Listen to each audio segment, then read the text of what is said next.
All right, how's it going? Welcome back to another video here in the series on group theory. We've been on this section here called matrix groups for a little while now, where we've just been talking about various groups of matrices. We started this section by talking about the general linear group, GLN of F, which was the set of all n by n invertible matrices, kind of the most general type of matrix group that you could have. And then in the most recent video on the orthogonal group, we looked at a specific subset of the general linear group, and that's what I have written out right here. We denoted the orthogonal group as O of n, and the orthogonal group was a set of matrices in GLN of R such that this condition was satisfied. A transpose A or A times A transpose gives us the identity matrix. So we spent a lot of time describing why this condition describes an orthogonal matrix. Another equivalent condition was the fact that the transpose of the matrix needs to equal an inverse. But this was a more specific group of matrices. There are a set of matrices that have this specific structure right here. Right, and that's kind of where we finished the video, just talking about this overall group, the orthogonal group. Now, if you remember though, from that video, we tried to make a specific point that might initially seem subtle, but it was still important, which is to say that the elements of ON, of the orthogonal group, were matrices drawn from GLN of R. But in the general case, the general linear group is just GLN of F, where F is an arbitrary field. So in order to define the orthogonal group, we needed to specify what that field was. We needed to specifically say that the field that we're working with when talking about the orthogonal group is the set of real numbers, right? And we wanted to make that distinction very clear. And even though we tried to say this elements of orthogonal matrices must be real, there wasn't a whole lot of distinction, or we didn't really say why that needed to be the case. Like, why couldn't we just say this was in the complex numbers or some other field? And the purpose of this video is almost to just kind of hone in on that question and try to really ask ourselves, well, why does it have to be the set of real numbers? And what we're going to do is we're going to slightly generalize this type of group right here. So our field that we're drawing from is no longer R, but it's going to be C, the set of complex numbers. And we're going to see what happens when we make that generalization, what still holds, what is still true from the orthogonal group, and what is different. And I think this is fun because it kind of combines a lot of different areas of math, right? We're obviously working with a group, so we're doing group theory, and that makes sense. It's the group theory playlist, right? But we're also working with matrices. Those are the elements of our group, so there's linear algebra going on. But we're also going to see what happens when we extend beyond just the real numbers. We start to work with complex numbers. So just a little bit, I'm emphasizing, really just a little bit of complex analysis, or just working with complex numbers. What changes when you start to work with complex numbers? So a lot of interesting stuff. We're going to combine it all into one in this video. And to motivate what starts to change with complex numbers, I want to introduce the condition for what it means to be an orthogonal matrix, not in terms of these right here, although these are really how you can define an orthogonal matrix, by either this or this. But we came up with another way of thinking about an orthogonal matrix in terms of its columns, right? So let's do this here. Let's say that I have an orthogonal matrix A, and A is an n by n matrix, and so that means it's going to have n different columns in it.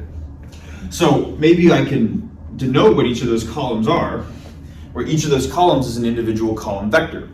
I'll call the first one V1, the second one V2, all the way through the final nth column V sub n, like this. Okay. So I have an n by n matrix with n columns. And we said that an orthogonal matrix was a matrix whose columns were mutually orthonormal, right? And we spent some time just making sure that we understood what the term orthonormal meant. And we'll write it out here in case we forgot. But the basic idea is that if we took any two of the n columns and we took a dot product with those two column vectors, we were going to get one of two possibilities. We were going to get 0 if we were taking the dot product of two different column vectors, so when I is not equal to j, and that satisfies the orthogonal part of the term orthonormal, right? Because that's what it means to be orthogonal. If you take a dot product between two vectors, you get an output of 0, they're orthogonal. But then there's also the normalized part of the term orthonormal, right? Where if you take a dot product of any vector with itself, now all of a sudden we're going to get 1. So when I equals j, vi.vj equals 1. Okay. And this was another way that we thought of an orthogonal matrix. So what I want to do to just motivate this video to say what happens when we have c here instead of complex numbers instead of r, I want to just take an example where I'm going to take a vector in C2. So let's do this. Let's say that I have a vector, maybe I'll call it little a. This is going to be a vector in C2, and I can maybe call it 1i, like this. So 1i is in C2. Okay. Now I want to make sure that we're clear on what this means. We might say, okay, yeah, that's a vector in C2. But a lot of times people can get confused when they see this notation and think that we're talking about the number 1 plus I. This is just a single complex number, but this vector A has two components. It's an element of C2. It's not an element of C. So what this vector is, and this can be part of the, especially when working in C2, it can add to confusion if vectors are written like this. This is 1 plus 0 times I, and 0 plus 1 times I. Okay, so that's what the vector is that we're going to be working with. And what I want to do is I say, okay, I have this vector A that's in C2, and I want to just take a dot product of A with itself. And when I say dot product, I'm just going to refer to how we think of the standard dot product when working in Rn, right? Maybe in case we're unclear of what that means, if I have two vectors in Rn, A dot B, then their dot product should be the sum going from 1 to n, A sub I, B sub I, like this. So it would be A1 times B1 plus A2 times B2 plus A3 times B3 all the way through plus A sub n times B sub n. Right? So let's try that with this vector in C2. Let's try computing A dot A and see what we get if this is our definition right here for the dot product. Right. Well, just looking at this, I would take the first component of the first vector times the first component of the same vector, in other words, 1 times 1. And then I'm just going to add the same thing, but for the second component. So then I'm going to have plus I times I. I times I. If we write this out, 1 times 1 is 1. I times I is negative 1. So I get 1 minus 1, or 0. And just looking at that, we might be like, all right, sure. You computed A dot A, you get 0. What? Cool, right? but we should, if this is not ringing sort of if it's not raising some red flags, we should comment on this because it should. But if we don't see it right away, that's okay. So let's just think about what we're doing for a second. We are taking a dot product of a vector with itself, and we are getting 0. Typically, when we take the dot product, a way of determining that two vectors are perpendicular to each other or orthogonal to each other, they look like this, is you take their dot product and you get 0 as the output. But what are we taking the dot product of? Well, we're taking the dot product of a vector with itself. And even though these are vectors in the complex plane, A dot A, we know that anything with itself, or any vector should be parallel to itself, at least, right? That should not change. If I have an arrow pointing this way, and I have the same exact arrow, they're going to be pointing in the same direction, right? And because they're pointing in the same direction, they are not perpendicular to each other. But that's seemingly what's happening here with the output. It seems like the output is telling us that A is perpendicular with itself. So this is where things start to get a little bit confusing if we just work with the definitions that we've had so far. We see that things start to break down. Is it the case where vectors in the complex plane can be perpendicular with themselves, or is there something else going wrong, right? And that's going to be kind of the first thing that we're going to tackle. It turns out that it's not the case that a vector is going to be perpendicular with itself. Any vector is going to be parallel to itself, whatever, right? So what's actually going on, though, is that this definition of the dot product no longer holds when we're working with complex numbers. We need a new definition of the quote-unquote dot product. Okay. I believe we talked a little bit about this in the last video where we talked about these things called bilinear forms, and that there are these quantities, there are these very general quantities, but if you had a symmetric positive definite bilinear form, we call that an inner product. It turns out that this dot product is one type of inner product, but that inner product is only working when we're working with the field of R. When we're working with a field C, we're going to need a different type of inner product. We're going to need a complex inner product or a complex scalar product, whose definition is slightly different from the definition that we have right here. So that's going to be the first thing that we do. We're going to say that now, if we were to try to rewrite R as C, we're all of a sudden going to need a new definition of what's called the dot product. And that's important because orthogonal matrices, we could have thought about them in terms of dot products of its columns. Okay. So that's what I'm going to do first. I'm going to write out the definition for the complex scalar product or the complex dot product, complex inner product, whatever you want to call it. And then we're going to go through that together.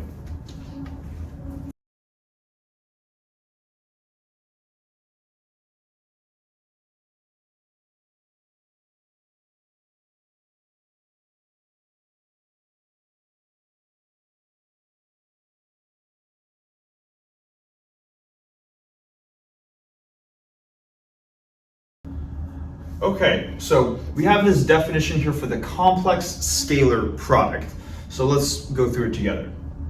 It says that if we have two vectors in Cn now, and we're going to call those vectors A and B, then the complex inner product is going to be defined like this. So we still have A dot with B, and it's going to be the sum of the like components going from I equals 1 to n, A sub I, B sub I, like with the real dot product. The dot product with real numbers, right? Except this time there's this little asterisk right here, right? And that is going to slightly change things. If we're not familiar with what the asterisk is, this simply refers to complex conjugation. If we're not familiar with what that is, let's just quickly go through what that is. It's not very hard. If we have a complex number of the form A plus BI, where we have a real component plus an imaginary component, then and we call that complex number Z, then the complex conjugate of that number is going to keep the real component the same. So we're still going to have A as our real component, but we're going to alter the sign. We're going to flip the sign of the imaginary component. This is originally plus BI, so now we're going to make this minus BI. And that's all complex conjugation is. You just swap the sign of the imaginary component and leave everything else the same. So what that means when referring back to our dot product is that we are taking the complex conjugate of every component of this vector and then just dotting it with the original version of this vector. So we're slightly modifying the vector in order to get this dot product right here. Okay. Now this dot product is going to satisfy these three properties. I want to first go through these properties and then just go through a real quick example, maybe taking the dot product of that vector that we had in the previous whiteboard, 1i, take a dot product of that with itself and see what we get when we use this version of the complex scalar product. So let's first just go through these components though. I said that inner products in general were going to be symmetric. I guess I'm slightly misspeaking here because they're technically symmetric up to conjugation. And you could call that, I guess, they're conjugate symmetric or something along those lines. And that's this requirement right here, the conjugate symmetric condition. It's a fancy term, but really all it means is that if you have A dot B and you were to interchange the order, so now you have b dot a, then you should get the exact same output, but you're going to take the conjugate when you interchange the order. When we were working with real vectors in Rn, then this thing would simply just be a dot b is equal to b dot a. It would just be standard symmetric. To maybe see why that's the case too, let's suppose for a second that z is a real number, and it's not a complex number. One way of writing a real number is to say it's just the real term plus 0 times the imaginary term. So if I were to take the conjugate of z, if I were to take z star, that's going to be a minus 0 times I, right? But whether we add 0 or we subtract 0, it's still 0 when we see that z is equal to z star in the case where z is equal to a real number. So this was an intricacy that we didn't need to deal with when working with real vectors or vectors in Rn. That now is just something we need to keep in mind. The second requirement is the positive definite requirement, which is to say that if you have some complex vector A and a dot product with itself, it needs to be greater than or equal to 0. And you might be saying from the previous whiteboard, well, we did have a dot product, or we did have a vector and a dot product with itself, and they equaled 0. So what's the problem, right? Well, the problem was this part of the second part of requirement number 2, which is to say that not only does this have to be true, but in the special case where a dot a is equal to 0, the only way that can be true is if a itself is the 0 vector. I should really be putting a vector sign. If a itself is a 0 vector. Okay. What we had in the previous whiteboard is that we had a non-zero vector in a dot product with itself, giving us 0. And hence, that's why the original definition of the real value dot product fell apart, because it did not satisfy this requirement right here. We went through that example, right? And then the final example right here shows that it is linear in its first argument. Typically, when we were working with the real valued equivalent of the dot product, it was going to just be linear in both arguments. It was going to satisfy this condition right here. Maybe, in case we're unfamiliar, let me just quickly go through this condition. We have some vector input in a dot product with a linear combination of vectors as the second input. What I mean by linear combination is we have some scalar times a vector plus another scalar times a vector. Here, b and c are both vectors in Cn. They're vectors with n complex components, whereas lambda and mu, they're just scalars. They are just standard complex numbers, but they're not vectors. Hence why they don't have the little half arrows over them. What it means to be linear is that we can distribute out the scalar. We can distribute out lambda, and then let me first say this. We can distribute a into both terms, so we get a dot b and a dot c. And distribute this into two separate terms, and then we can take the scalar and factor it out of the overall dot product. So instead of lambda being attached to b, you bring it out front. Same thing with mu being attached to c. Bring it out front. Okay. Now, if we were working with the real valued version, we could ask ourselves the question, well, what if we just wanted to alter the order? So we had the term parentheses as our first input. Lambda b plus mu c, dotted with a. When working with real vectors, this was perfectly acceptable. It would be the exact same thing as what we had right here. But now with this new definition of the dot product, we notice that we're taking the complex conjugate of the first input vector. So we're taking the complex conjugate of this quantity right here. So things might seem a little bit different. So let's just see what changes when we interchange the order of our two vectors. We already said from the first property that the complex scalar product, this dot product right here, was conjugate symmetric, meaning that it equaled the value, that a dot b was equal to the value of b dot a, but you had to take the conjugate of every term. So let's just apply that here. If we interchange the order, it's still going to equal this overall value. So lambda times a dot b plus mu times A dot C. But now we just need to take the complex conjugate of every term. So we need to take lambda star, A dot B star, mu star, A dot C star, like this. And now we can just simplify this, right? Can't do anything with an arbitrary scalar. This is still just going to be the conjugate of whatever lambda is, so still lambda star. As for A dot B star, we can get rid of the conjugation sign by interchanging the order. So A dot B star is equal to B dot A. Then I'm going to have the same thing for the second term, right? I'm going to have plus mu star times C dot A. Looks like an E. Okay, so times C dot A, like this, right?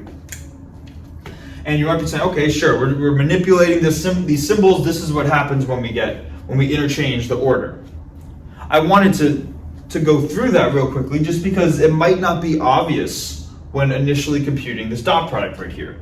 We might think that if we can follow the same logic as in this top line, then it would just be lambda times B dot A plus mu times C dot A. But in the case where the linear combination is your first input, you're going to have the B dot A and the C dot A terms, but now you're going to have lambda star and mu star. You're going to take the complex conjugates of the scalars in front of each of the dot product terms. Okay. So what we're seeing is that when we work with this complex scalar product, things are almost the same as the standard dot product in Rn. They're just slightly different, these slight conjugation signs subtly showing up, right? Okay. So these are the properties. What I still want to do though, let's just go through an example, maybe with the 1i vector, just to see how we can actually go about computing this, right? So if I take my complex vector A in C2, which is 1i, and I want to take a dot product of A with itself, and I don't want to get 0, right, because we're not allowed to by the positive definite requirement. Let's see what I actually get. I'm going to get A dot A, and I'm going to have the first component of A times the first component of A, but I'm going to complex conjugate this guy's first component. Just so happens to be the same as that one. But what I'm going to get is I'm going to get 1 times 1, but I'm going to conjugate this first component. Then same thing when I add the second component. So I'm going to get I times I, but I'm going to complex conjugate this component in order to follow this structure that we have right here. And then let's see what happens when we simplify this. The complex conjugate of 1 is just 1, right? It has no imaginary components, so we're like adding 0 or subtracting 0. So this is just 1 times 1, or the number 1. Then I'm going to have plus I star times I. I is an imaginary component, so I star is actually negative I times I. And then we can compute this, right? Negative I times I is minus negative 1 or plus 1. So this overall term is really equal to 1 plus 1 or 2. And we see how we need that complex conjugation in order to keep this term positive. This term was originally negative, we had 1 minus 1. Now it's positive, we have a number greater than 1, and hence this condition right here is satisfied. Okay. So hopefully that makes sense. That would be just a simple example of how to compute it. Same logic would extend for larger vectors. Now we might be asking ourselves, okay, this is cool, we're talking about the complex scalar product, but how does it relate to matrix groups? Because up until this point, we're not talking about matrices and we're not talking about groups, right? So we got to steer this back into the original discussion, right? And to see how this relates, I want to just write out again the condition for what it means for a matrix to be orthogonal in terms of its column vectors, okay? So let's do this real quick. Let's erase this. And now let's do this. Let's say if A is orthogonal, and maybe A is an n by n matrix which has columns v1 through vn, like this, then we impose a condition on its columns. They were orthonormal. We said that vi dotted with vj is either going to equal 1 if we're taking the dot product of a vector with itself, or 0 when we're taking the dot product of two different vectors. This is the condition, and here's where we're going to make the connection. This is the condition that we still want to hold when we extend this to complex numbers. So now we just want to ask ourselves, okay, if this is the condition that we want to hold, does anything change if this dot product now becomes the complex dot product, the dot product that we have here, where we conjugate the first quantity? Maybe take a minute to try to guess or to think what if it will change or not. Okay, assuming you've taken the time to think about it and assuming you understand the question. I realize that could be a little bit vague, right? But the general idea is that this condition, because we only have 1 or 0 as an output, both 1 and 0 are real numbers and inherently aren't going to be getting affected by the complex conjugation. So it turns out that, this is the condition that we will still have to be true in order to look at matrices which have orthonormal columns. The only thing that we need to keep in mind is that when we're computing the dot product of any two columns, whether it's V1, V2, V3, whatever, that when actually applying this condition, we can't use a standard dot product. This now means this right here, okay? So same condition, but the dot just means something slightly different than what it did before when working with complex numbers. Okay. Hopefully that makes sense. But in case that's confusing too, let's now say, okay, well, if this is how we can generalize, the condition stays the same, just change what the dot product is. Now let's actually relate that back to matrices in the matrix group, which is the title of this video, called the unitary group. So I'm going to write out the definition for the unitary group, and then we're going to go through that next.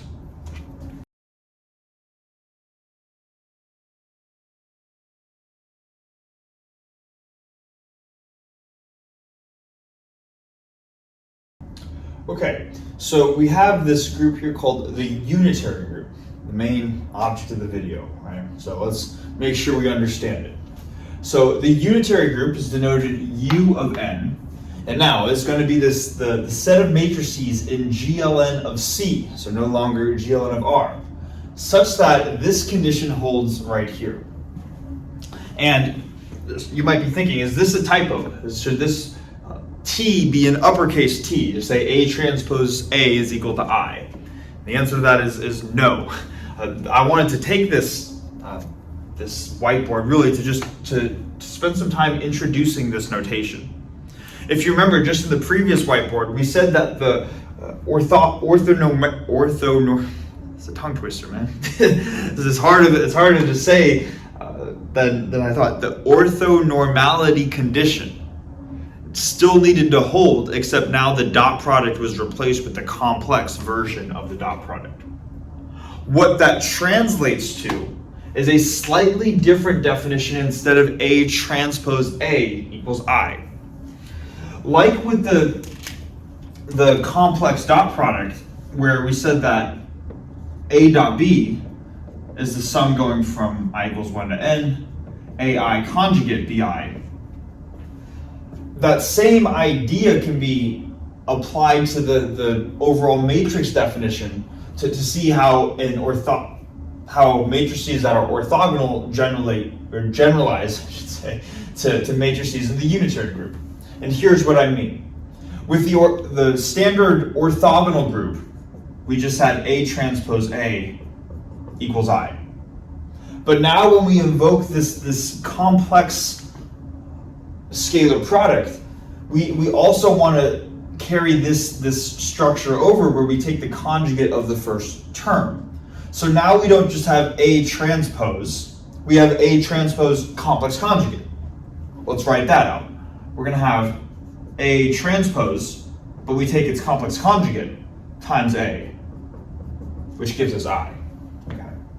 And what it turns out that if you take these two operations together, so if you take the transpose of a matrix and you take the complex conjugate, there is an overall term to describe what that is, and that is actually represented with a new symbol that on a whiteboard looks like a lowercase t, but if you see if you were to Google this, this is actually said in words as a dagger.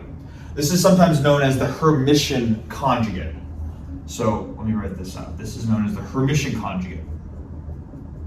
Not only are we taking the transpose, we're taking the transpose and the complex conjugate. So the Hermitian conjugate. And again, the symbol to denote the Hermitian conjugate that's more concise than a T and a star is with a dagger.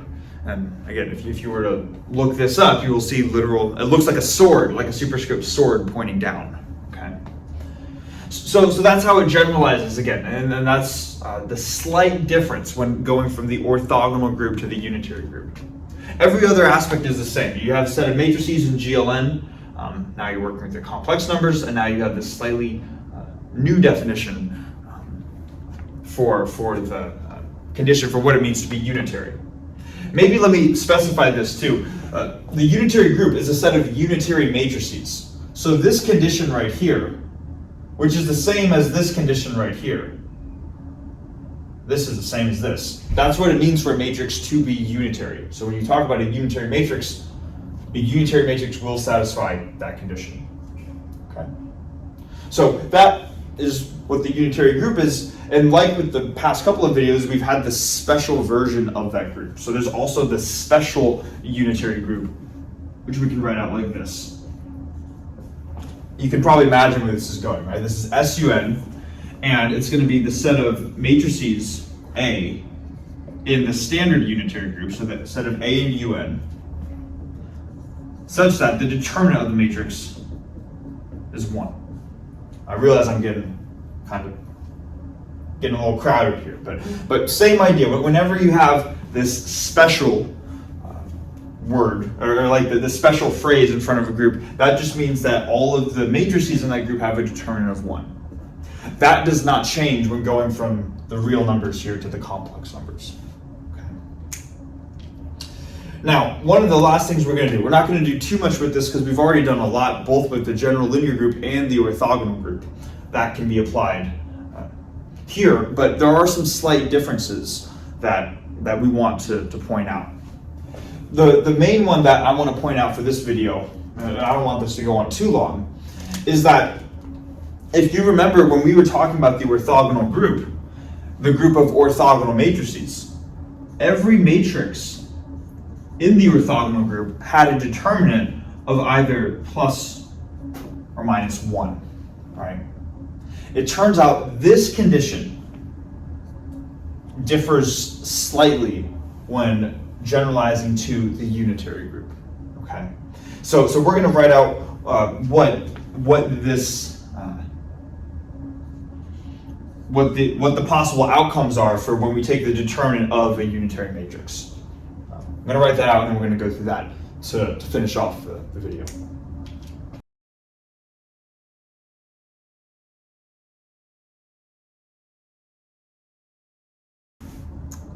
All right, so now to finish out the video, we're going to look at how the determinant, or really what the domain and codomain is of the determinant function.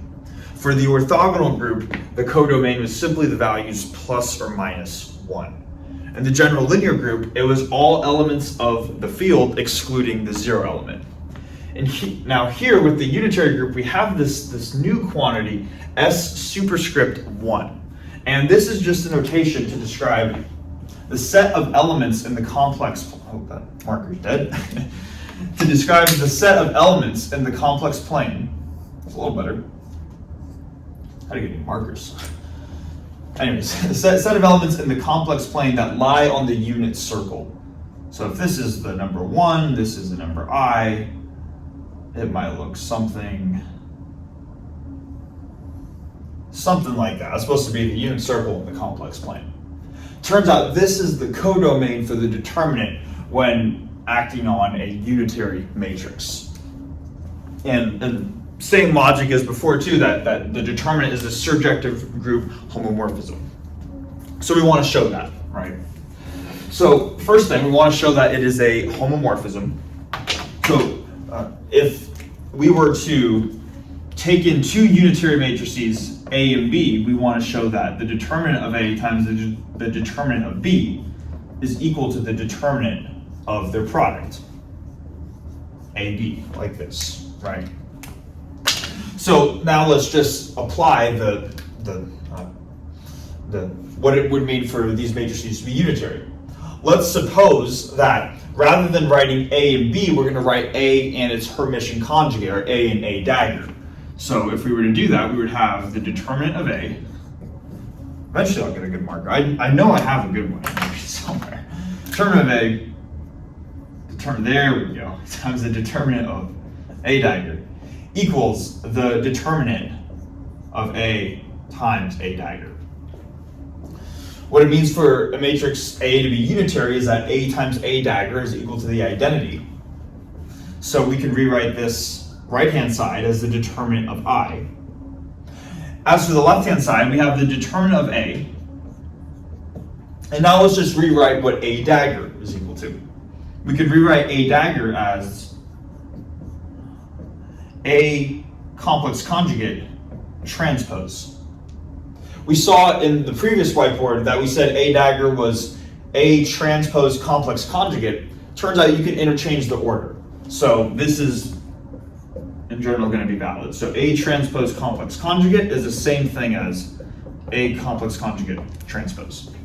So that's how we're able to rewrite the dagger as this right here. Now, to simplify this a little bit more, we still have the determinant of A. Then for this quantity, we've already established previously that the determinant of a matrix, we're just going to call that matrix A dagger, or A conjugate. But the determinant of this thing in parentheses, if we take the transpose, that's the exact same thing as the determinant of the matrix itself. So by properties of the determinant, we can get rid of the transpose sign and rewrite this as A dagger. So we have the determinant of A times the determinant of A dagger times the determinant of the identity, which is simply the number 1. Okay. Now, it turns out we can also move the complex conjugation outside of the determinant. I guess some of these, we're not going to prove all these results in this video, right? I mean, some of this assumes that we know some basic properties about complex numbers. But we can rewrite this as the determinant of A times the determinant of the complex conjugate, or the complex conjugate of the determinant of A equals 1. And now we can just refer back to some basic properties of complex numbers.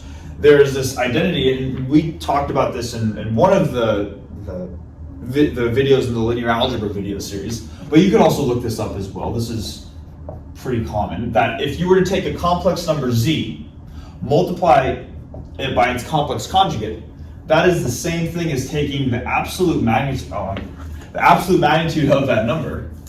It's taking the absolute magnitude of Z and squaring it. Okay. So in this case, we have some number. The determinant of a matrix is just a number. So some number times the complex conjugate of that number. We can rewrite that as the absolute magnitude of the determinant of A quantity squared equals 1. And then if we take the square root, we're going to get that the determinant of A, or its magnitude at least, should equal 1. Okay. Now, where does all of this leave us, right? Well, we started with this condition right here. This is the condition that we're trying to prove, and this is the condition that we ended up getting to, that the magnitude of the determinant of the matrix needs to equal 1. So in order for the determinant to even be a homomorphism, this condition must be satisfied. Now, we might be thinking, how can we go about, I guess I should probably put plus minus 1, right? Or no, but we're taking the absolute magnitude, right? And so it's going to be plus. Right. So, anyway, I'm getting ahead of myself here. So if this condition is what needs to get satisfied, we can ask ourselves, what is the most general way in which we can satisfy this condition? right here. Okay, or we could also write either of these two conditions, really. And for real numbers, this is only going to be true when the determinant of A is +1 or -1. And maybe let's draw that out on the complex plane here. So if we were just working with standard orthogonal matrices, so this is the real axis, this is the imaginary axis, this is the number 1, this is the imaginary unit I. The only way this condition would get satisfied is if the determinant of A was either equal to this value or this value, those two dots that I have right here. But what we're saying here with this claim is that the codomain is not just these two dots, but the entire unit circle in the complex plane. I'm going to try to just draw it as like a little dashed line, or dashed circle, but there are all of these other values in the complex plane that are going to satisfy this. So we would just have to make sure that if that's what S1 is, all of these values right here, we want to make sure that all of those values have a magnitude of 1. And hopefully that makes sense, that if we're working on the unit circle, the distance from any of these dotted points to the origin, whether I take this one and look at its magnitude, or whether I take this one and look at its magnitude, we just ask ourselves, what is the distance from any of the points on the circle to the center? Its magnitude is going to be 1, and hence this condition is satisfied. So in the case where we have the determinant where the domain is the unitary group, the codomain is S1, the unit circle in the complex plane, then it is in fact a group homomorphism. Okay. Then we would just need to go about showing that it is surjective, that every element in the codomain gets mapped to from some corresponding element in the domain. And to do that, I think it's useful to see how elements in the codomain can be expressed. So far in this video, we've talked about how elements, or how complex numbers, I should say, can be written in the form A plus BI. But it turns out there's another way of writing them in terms of polar coordinates, where we can write this, which is, sometimes this is called modulus argument form of a complex number.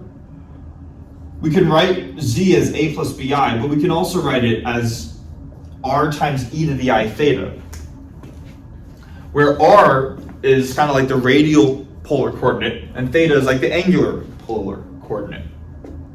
So then we can just ask ourselves, okay, if this is how we can express a complex number, then how do we express a complex number using this notation in the complex plane? And well, we say that we know that the radial distance from any of these points on the circle to the center, if that has to be 1, then the quote-unquote radius, or the modulus is kind of the more formal term, the modulus has to be 1, or in other words, the value of r has to be 1. So what we can do then is we can say that any number on this unit circle, and hence any number in the codomain S1, can be written of this form right here. E to the I theta, where the value of r in front of it is equal to 1. And theta can be any value in the range of 0 to 2 pi. Okay. So that's how we can express a element in the codomain. And now we just want to show that any element in the codomain, meaning any element of this form, can get mapped to from a matrix in the domain. Right? And we can use a similar set of logic as we've used before. Let's take a matrix A, where the top element is maybe e to the I theta. It's some codomain element. Every other element on the main diagonal is going to be the number 1, and any element off the main diagonal is going to be 0. Okay. Hopefully we can see what's going on here. This is the 1, 1 element, the element in the first row in the first column. Every other element, 2, 2, 3, 3, 4, 4, all the way through n is going to be 1. And any time where the row and column indices differ, it's going to be 0. If we were to take the determinant of this matrix, we would get just the product of the main diagonal elements, which is e to the I theta. So every element in the codomain can get mapped to by some matrix here in the domain. We say, okay, that's great. So now it is a surjective group homomorphism under the condition that this matrix is in fact a unitary matrix, right? Because that's what it means to be surjective. We need an element from the domain in order to map to the codomain. So for the final part of this, we're just going to show that this matrix, a matrix with this structure, is in fact unitary. And here's how we go about doing it.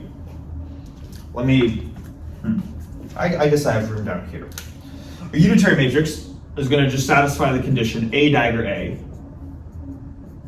equals the identity, right? If we were to take A dagger of this matrix, we would need to perform complex conjugation and then transpose it, or transpose then complex conjugation, either way. Let's start with the transpose because that's the easiest in this case. Because we are looking at a diagonal matrix, meaning there are only non-zero elements on the main diagonal, when we transpose, that's only going to interchange the zeros up here with the zeros down here. But it won't actually interfere with any of the elements on the main diagonal. So it turns out that if A is of this form, then A transpose will also be of this form. So we could say that this is equal to A, but it's also equal to A transpose. Right? And then finally, if we were to take the complex conjugate of A transpose, which is this matrix, we would just need to take the conjugate of each of the elements. But every element in this matrix is real with the exception of this e to the I theta element. And conjugating this element is simply a matter of changing the sign of the imaginary unit. E is a real number. Theta is in between 0 and 2 pi, so it's a real number. So the only thing that really changes in the overall number is the sign in front of I. So then A transpose complex conjugate, or in other words, A dagger, is going to be the same matrix, but now we have e to the minus I theta with ones. And then 0, like this. Okay. So we have an expression for A, we have an expression for A dagger. We want to show that when we take the product, we get the identity matrix to show that A really is an element of the domain. And because we have diagonal elements, and pretty much everything is just, for the most part, pretty much every element is just going to be the identity matrix times the identity matrix. The only time where we're going to get something potentially different is when we take the product of this element with this element, right here. So let's then just see what happens when we take the product of this element with this element. Maybe I'll do that over here. If we were to take the product of this element with this element, we're going to get e to the I theta times e to the minus I theta. We can combine the exponents since they have the same base. This is e to the I theta minus I theta, or in other words, e to the 0, which is just 1. So this product, e to the I theta times e to the minus I theta, is equal to 1. And then you could show by just performing matrix multiplication of this times this, or vice versa. And when you take that product, you would end up getting that A dagger times A is equal to the identity. Therefore, this matrix is in the domain. Hence, every element in the codomain has some corresponding domain matrix that maps to it. That would be completing proof. Okay? So, a lot of stuff with unitary matrices. Hopefully, the general structure here makes sense. And more importantly, we see how this generalizes from orthogonal matrices. You have all these new values that the determinant could map to aside from just these 2 points when we were working with real numbers. So, kind of cool. Right? Now, as a final thing, we talked about, in the case of orthogonal matrices, kind of some of the applications of orthogonal matrices. And we talked about how they can represent reflections and rotations in whatever space you're working with. Now, we might ask ourselves, well, now that we generalize to these to matrices that are orthogonal, but they have complex elements, what can we do with those besides just say that it's cool, we're working with complex numbers? And admittedly, my background is physics, so I'm a physics PhD student. So I know the physics applications. I'm sure there are probably more beyond physics, but my knowledge is in physics. And at least I can say probably the most common example of where unitary matrices show up, at least in the introductory stage, if you could call it that, is in quantum mechanics. And in quantum mechanics, you'll have a vector to represent the state that you were in. It's called a quantum state. A lot of times, and we're not going to go into this in too much detail, but just so we're familiar with the fact that these things are actually useful, you can call a quantum state psi. And they'll use this weird notation where you have like a vertical line and then this arrow right here. Disregarding the notation for now, I mean, we'll talk about this when we get to a quantum mechanics playlist, but we can just think of this as some vector. And when a unitary matrix acts on this vector, so if A is our unitary matrix and that acts on this vector, what that corresponds to physically, the physical picture, is that corresponds to showing how a quantum state evolves in time. So a lot of what we see in introductory quantum mechanics, and probably the first class that people take on quantum mechanics, you can look at snapshots of quantum states, but you don't always see how they change with time. But time evolution is such a fundamental thing. It's something we care about. How do things change in space and how do things change in time? And the mechanism that the mathematical mechanism that people use to model time evolution in quantum mechanics is with unitary matrices. Okay.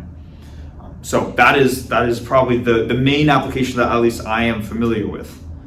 I want to preface too, just because in case we're unfamiliar, I am not doing my research in quantum mechanics or quantum info. Actually, I'm doing my research in astrophysics.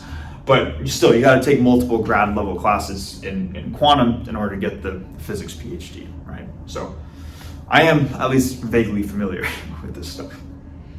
But that being said, that is just to show that these things do have usefulness, and besides the fact that they're just fun to work with, right? These unitary matrices. But yeah, thanks so much for watching. And after this, we're going to move on from matrix groups. We've done quite a bit. We've done the general linear group, the orthogonal group, now the unitary group. Next step is going to be looking at groups, but just have different applications other than immediately working with matrices. So yeah, thanks so much for watching, and I'll see you in the next one.